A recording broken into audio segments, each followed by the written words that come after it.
Thank you all so much for joining us. We're very excited to be here today. I want to jump right in because this is such a unique opportunity that we have right now. It's such an honor to have you. And so for me, many of us come into our activism through our identity formation, right? Um, we seek community, we seek people who reflect us, who reflect our identities, and mentors who we see as possibility models of what we can become. I'm excited to facilitate this intergenerational conversation between Dolores Huerta, who has built a legacy, and Oliver Elias Tinoco. And really, it's an honor to facilitate this generational conversation because Dolores, you have, decades of organizing that have shaped movements for justice.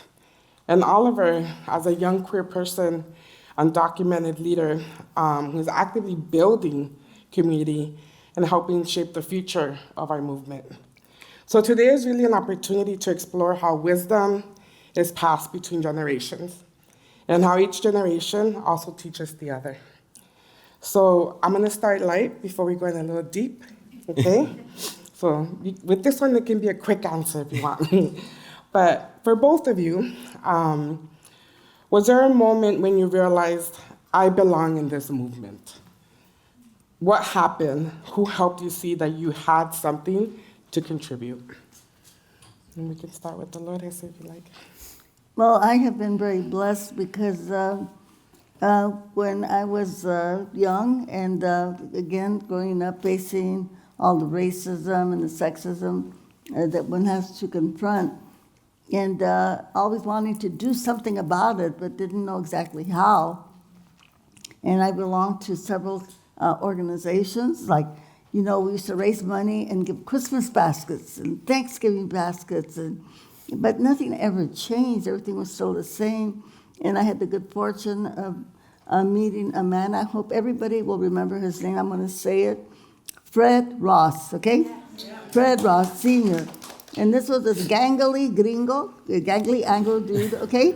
And who had actually worked in East Los Angeles, got the first Latino elected to the city council and to the Congress, a man named Ed Roybal.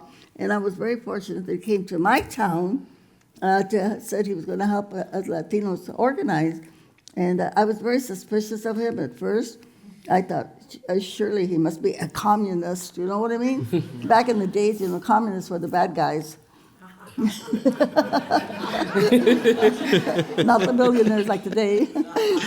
And but then, he taught us how to organize with house meetings, talking to people in small groups.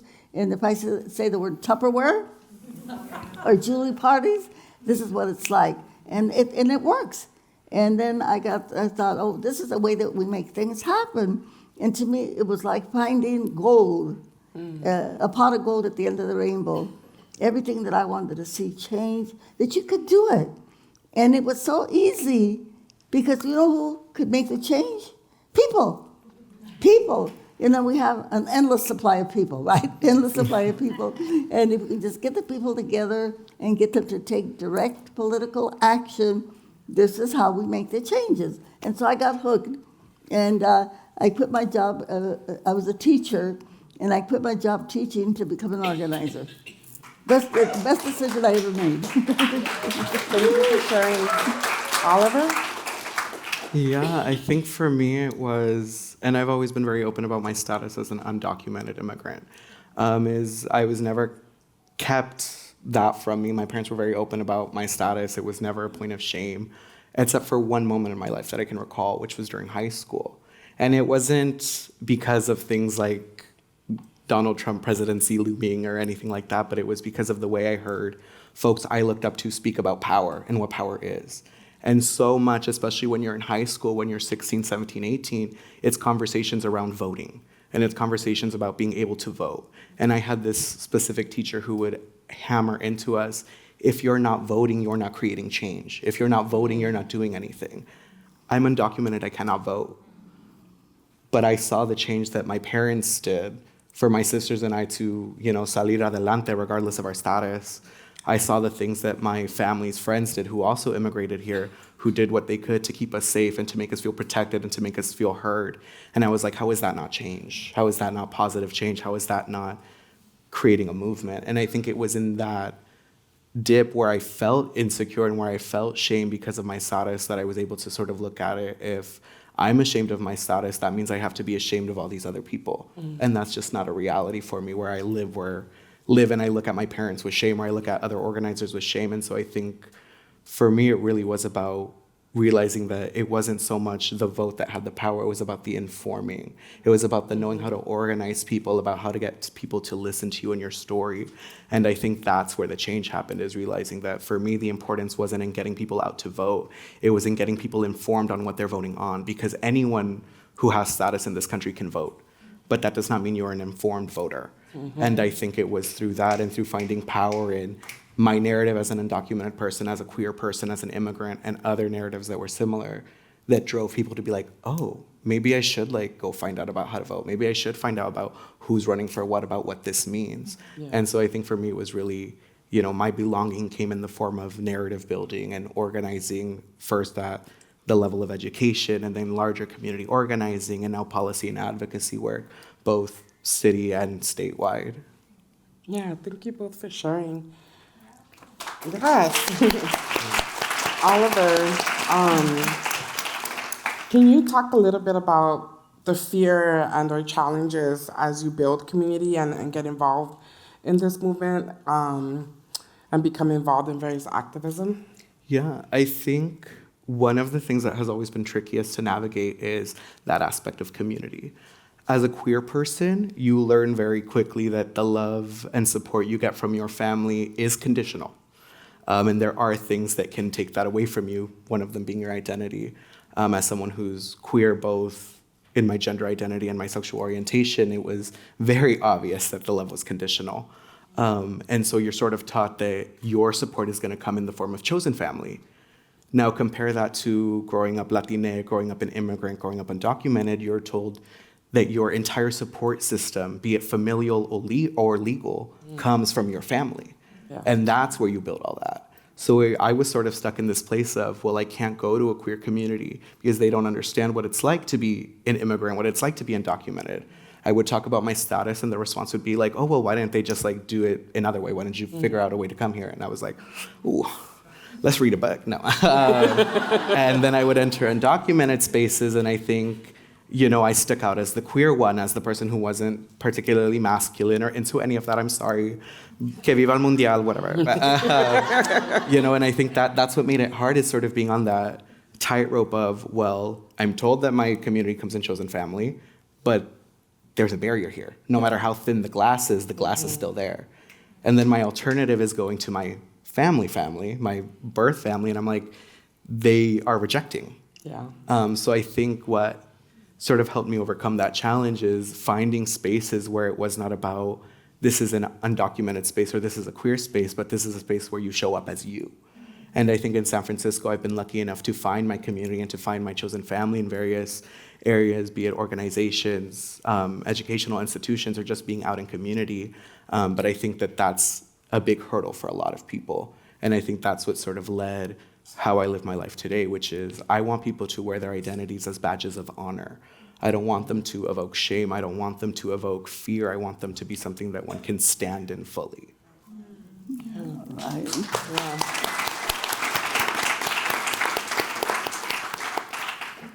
So in the spirit of recognizing that time brings wisdom, right? And it's shaped by the experience we have lived and the lessons we have learned along the way. Dolores, if you could take a moment to think back at Oliver's age, so 25, what advice would you give, knowing what you know now, to 25-year-old Dolores, and reflecting on the fears and the challenges Oliver has shared? What advice would you give them? Well, that was a different time when I was 25. That was way back in the 50s, everybody. That's how old I am. The advice I would give, and I guess I really can't give you the advice because you're living the dream. You know what I mean? You're being an activist, and I think that's the important thing. And I'm sure by your words, and I had the same experiences. My family thought I was crazy because, I was quitting being a teacher to become an organizer and having to withstand all the criticism. And it was harder for me because I was already married and had children. And so I was not only, I was being a very irresponsible mother, by leaving the security of a job as a teacher to become an organizer, not knowing where my next check is going to be coming from. So I think that you are living the advice that I would give is just to be brave and to have faith in yourself, to have faith in what you're trying to accomplish, what you're trying to do, even if you can't see it, but you believe it in your heart that it's possible. That's the important thing. Because we know that when we take the activist journey, we are taking a journey where we are going to be learning so much, and we're going to be meeting such great people, and we're also going to have some very powerful enemies, okay? But all those powerful enemies that we have, or that they're going to confront us and us them, but we're going to learn how to do what we need to do in spite of them. So it's wonderful because it's a learning journey, and just knowing that in advance. And so when people try to discourage us or standing in our way, we just have to say, get out of my way. I know what I'm doing. I know where I want to go. I know how to get there. That's beautiful. So when thinking about building bridges, every generation inherits a movement, right? I think the prior panel was talking about that. Sometimes the elders don't have all the answers, right? And they're seeking to the younger generation. So in thinking about the movements that each generation inherits, they leave us stronger movements, right? They leave us the best that they can. So for both of you, what do you think each generation has to learn from the other? Well, I think that the generation in this moment that we're living right now, which none of us ever anticipated was going to happen, is that we're going to have to really learn how to fight really hard. And we have to also have faith that we're going to be able to overcome what's happening right now and know that we're not going to give up what we've gained in the past. Too many sacrifices, too many people have died to get where we're at. And I think we have to think about doing a leapfrog, okay? You're thinking of leaping over what's happening now. And so we want the future not to look like the things that we've achieved. We want the future to look better than what we have achieved. Those are things that need to be a lot better, and start thinking of those being our goals and not the goals that we had in the past, because we know that, again, because people have the power, that we can achieve what we need. We know we're going to have to look hard and try to find those buttons to push and places to protest and actions that we have to take to make sure that we can bring down the fascists and the authoritarians. But we have to have faith in ourselves that we can do it. And just not give up and don't despair, and just work as hard as we possibly can to make a better future for everybody. Thank you. Sí se puede. Sí se puede. Oliver? Yeah, I think sort of building off of what Dolores is saying, a lot of what I think is lacking today that I think we could take a page out of previous generations' books is patience. Is I think especially a lot of folks who are starting out and getting involved in organizing and advocacy work and activism work, things seem so quickly when you're reading them in a textbook. They seem so quickly when you're reading them in a historical document, like, oh, we went from here to here in 3 pages. And it is not very true. It kind of leaves out a lot of the nitty gritty, Sometimes history is only captured in the big moments and you miss out on a lot of the small ones. And I think folks don't necessarily capture that all the time, and they think that action A is going to cause result A. And the reality is that action A means we're going to now plan B, C, D, and E. And I think I really resonate with Dolores' words on that model of leapfrogging it, where there is a lot going on. And we have to be able to mitigate that and manage that in order to continue progressing. And that doesn't mean that something takes the back burner. It just means that we're going to have to be a little more patient with one aspect of things, because we want to make sure that all of them are addressed adequately and that we're putting the same amount of intention into everything. I've never been a big believer in only like one slice at a time, even if that makes me sound greedy. No, I think that we can have the whole cake. I think there is a way to do it. It's just that you're not going to have it all at once. I like that. Thank you. Yeah. And also, where is my time check? Because I'm used to it being down here, up there. That's how much I have left? Awesome. Thank you. I'm being a good moderator, y'all. Right. So, thinking about hope, right? Oliver, when you look at leaders like Dolores and the legacy she has built, what gives you hope? And then Dolores, when you meet young organizers like Oliver, what gives you hope for the future? Well, the things that we don't have right now are, as we know, free college education, universal health care, free daycare. And this is something that I'm sure a lot of you know about this, but I don't think we're giving it enough emphasis, and that is to have the Equal Rights Amendment passed or put in the Constitution of the United States of America, which I think we have a good opportunity now with the new Congress that we're going to elect in November. And finally get that, get that, put the women in the Constitution, because right now we do not have the equal rights as men do. I mean, and a lot of people think, oh, it's still got to be ratified. No, it's been ratified. It's been ratified. All we need is a majority vote in the Congress of the United States, to pass it. And I like to say this in Spanish. Tenemos que sacar esos güeyes del Congreso, okay? The English translation, we got to take those dumb oxes out of the Congress, okay? Which we have an opportunity to do here in the following elections. And it's just exactly what you were talking about, building the power, and using that power in the elections, because that, at the end of the day, that's where it's at. And we have so much work to do, but I think the one thing that you have in, down in your age that we didn't have when I was a 21-year-old, and that is we did not have the internet, we didn't have all of the social media platforms where you can put information out in a minute, right? You can mobilize in a minute, you can organize in a minute.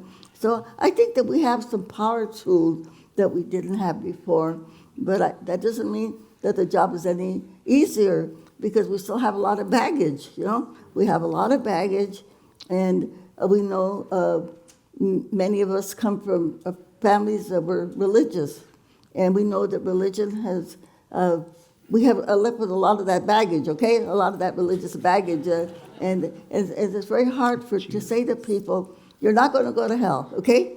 If you believe, you're not going to go to hell if you believe that women have a right to abortion, okay? You're not going to go to hell if you believe in LGBTQ rights, okay? You're not going to go to hell. In fact, and for the Latino community, I always use the words of Benito Juarez. And for those of you who don't know who Benito Juarez was, he was the first president of Mexico. He was an indigenous Indian from Oaxaca, and he had this great saying that I think should be in every classroom, and what it says is, respecting other people's rights is peace. El respeto al derecho ajeno es la paz, okay? Respecting other people's rights is peace. Respecting women's right to abortion, respecting people's right to love and live and marry whomever they choose, okay? So anyway, so we have to promote that, and I think because we are going into this battle for the life of our democracy, that we've got to get rid of some of the baggage that we had before, okay? we got to cleanse ourselves. And I want to say this to organizations out there. We've got, and we know some of these organizations, we know some of these people, they are our friends, but we have to say to them, okay, now's the time. Now is the time that we got to get ready for the battle. The battle is here, and we've just got to be ready to get out there and fight, which means let's throw out all of the things that we have to discard, get rid of all of the old baggage that we have, so that we can be prepared, because we have to be prepared. Yeah, that's right.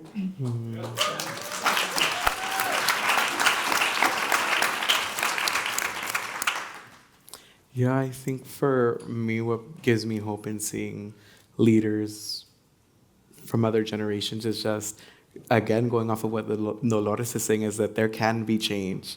You know, there can be this shift in ideas and this shift in creencias and beliefs, because that's how we make change, and that's how we don't leave people out of movements. I think one of the things that, I've gotten to speak to Dulce about a lot is the fact that a lot of movements, a lot of organizations, a lot of communities will champion intersectionality. And a lot of the time, the intersection you don't see is that intergenerational piece. I think about the undocumented movement, and so much of it is rooted in this ideal image of the young, undocumented college student. What about our undocumented elders? I think about other movements that the image where, for example, with farm workers, we think of parents, we think of grandparents, we think of our tios, tias, and we're like, what about their kids that are with them? I have many an undocumented friend who at 6, 7 years old were also there working with their parents. And so I think that's one of the things, is that there's always room to inform people and to share your narrative and to push away from like these antiquated ideas that do nothing but create division, and that do nothing but give us a reason to be like, well, we are not getting it because they're here, and vice versa. And so I think I get hope when I see and I hear this kind of talk from someone like Dolores, from someone like, for example, today I've been at City Hall all day before this, negotiating budgets. And there's an organizer who's been going since she was 14 years old, and she's 42 now. And we're sort of talking about it, and it's like, well, you come back because you see your community. And even though that community doesn't look the same because there's new faces, familiar faces, it's still the same community fighting for the same people. And I think that's what's most powerful and what gives me the most hope. Thank you. I have one more question, but I also want to give you each a chance if you wanted to ask each other a question directly. I guess I would love to, because I think, again, like you said, I feel like a lot of the times we, like, the youth look to the elders, and the youth are like, oh, what can you teach us? What can you tell us? Dolores, I'd love to know from you, like, what can young people do to make sure that these movements aren't forgetting about our past leaders? What can we do to make sure that these voices aren't lost or don't just exist in quotes and in historical references, but like living, breathing testimony as well? Well, I guess my answer is always is kind of the same, like a broken record. I say organize, organize, organize. And we know that there are a lot of movements out there that are organizing to counter what we're doing, kind of spreading the hate, spreading the racism, spreading the homophobia. And I guess you may have all heard about that organization called Turn, where they were even talking about women are giving up the right to vote. Mm-hmm. Have you heard about that? Yeah. I mean, that's how far it's gotten. They're going more to the crazy area. And I wasn't ready for that. The lunatic fringe, So I think that we have to try to get in as many schools as you can, as many high schools. That's what we do with our foundation. We actually have a really good youth group with our organization. And because the young people have so much more energy than us old folks do, that you can spread your message, and it's a lot of work. And when I say that, it sounds easy, but getting into as many high schools as you can, and just spreading the word out there, because the opposition, the MAGA people are doing, they're organizing too. They're counter-organizing, so we've got to beat them to the punch, So that would be my message: just organize, organize, organize. Yeah.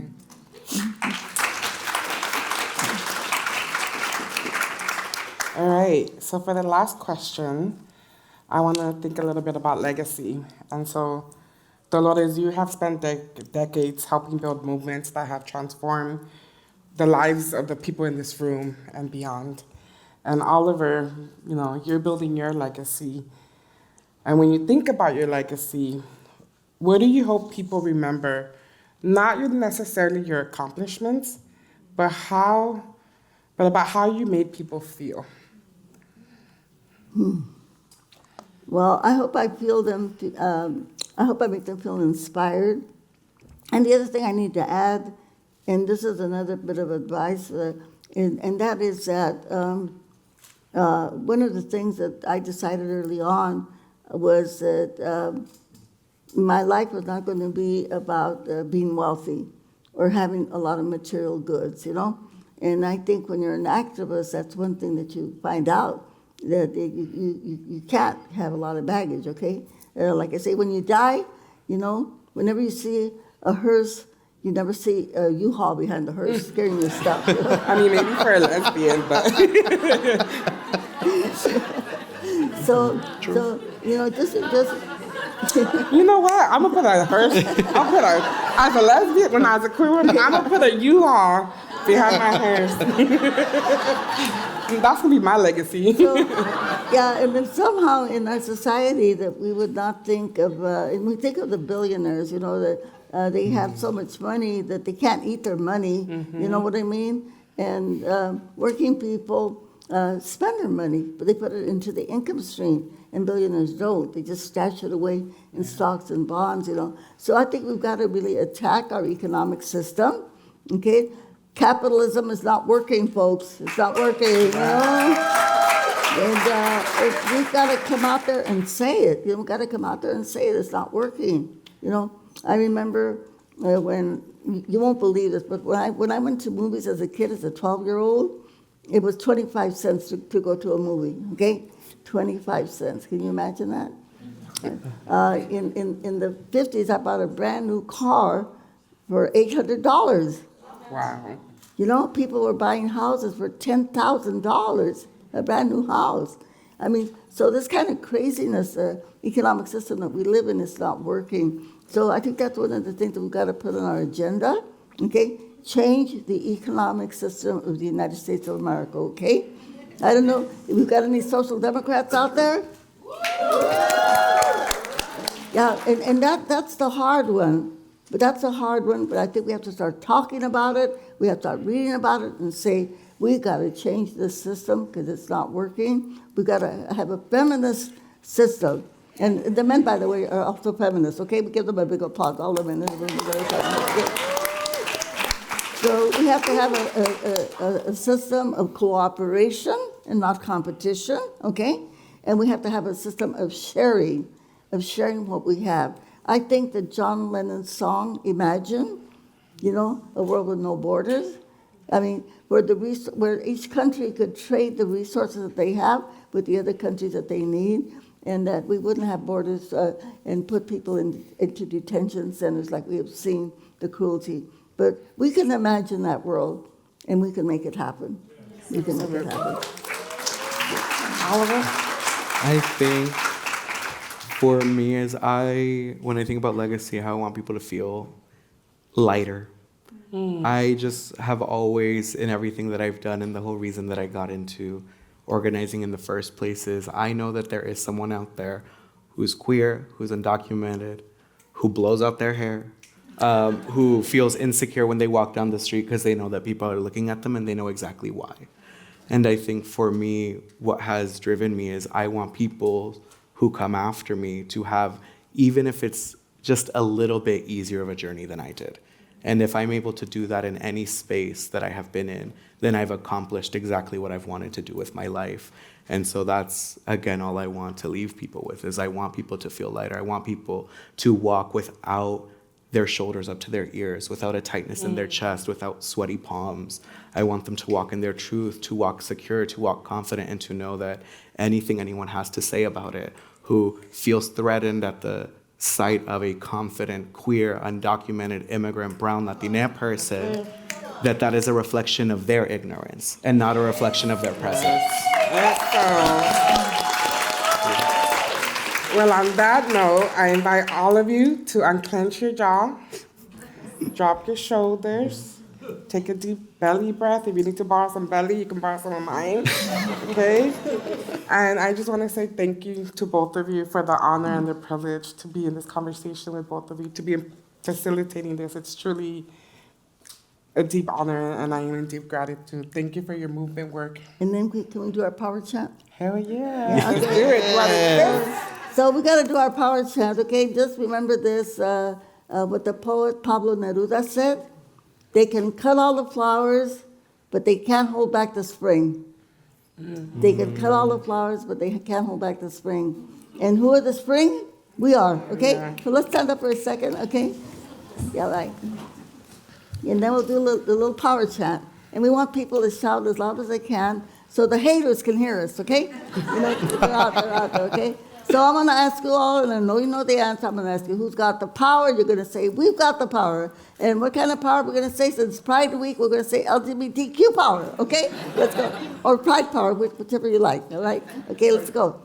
Who's got the power? We've got the power. Oh, I think we can do better than that. Okay, one more time, but really, really loud. Okay, let's go.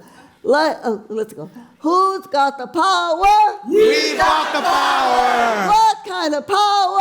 People power. All right. Okay, are we going to use our people power to make sure that we can save democracy and create a better world for all of us? What do we say? ¿Se puede? Sí, se Sí se Let's puede. all do it together. Let's go. Sí se puede. Sí se puede. Sí se puede. Sí se puede. Sí se puede. Sí se puede. Puede. Sí se ¡Que puede. viva Dolores Huerta! ¡Que viva! Thank you all. Thank you so much. Thank you. Okay, we did leave some time for you to make some final remarks if you would like to kick us off for San Francisco Pride Weekend. However, you really did get us all riled up already. I feel like we're ready to go out there and just make some change. But yes, would you like to say some last words? Well, I think one thing I would like to say is that, and I'm sure I'm going to share this with you, you're sharing the same thoughts that I was, and that is that we have more work to do, as I said before, because I think we're assuming that everybody is at the same place that we're at, but we know that there's still a lot of work to do out there. And I think we could see this happen when we saw the attack on our transgender community. And I'm going to say this, that the silence was deafening. The silence was deafening because we assumed that a lot of organizations would come out and also protest what was happening, right, or not happening, you know, and yet people were pretty silent. And the attacks have continued. And as we celebrate Pride Week, I think it just shows us that we have a lot of work to do. And so I think we take a lot for granted. There are organizations that are community groups, and some of them sit at our tables, okay? They sit at our tables, but they're not saying anything. They're not coming out and protecting and standing up, you know? So I think that Pride Week, we can use this week to kind of renew our commitment, and that we have to think about what more can I do that I haven't done already? What more can I do to make sure that the groups that I work with, all of us work with a lot of groups and coalitions, that they're doing something. And let's call them out. Or maybe we can do it as an invite, okay? This is Pride Week. What are you doing in your organization and outside of your organization, in your community, to make sure that our LGBTQ people are protected and respected and promoted and uplifted, okay? So I think that we should think of this week as a recommitment, okay? As a recommitment, because we still have a long way to go. Sí se puede.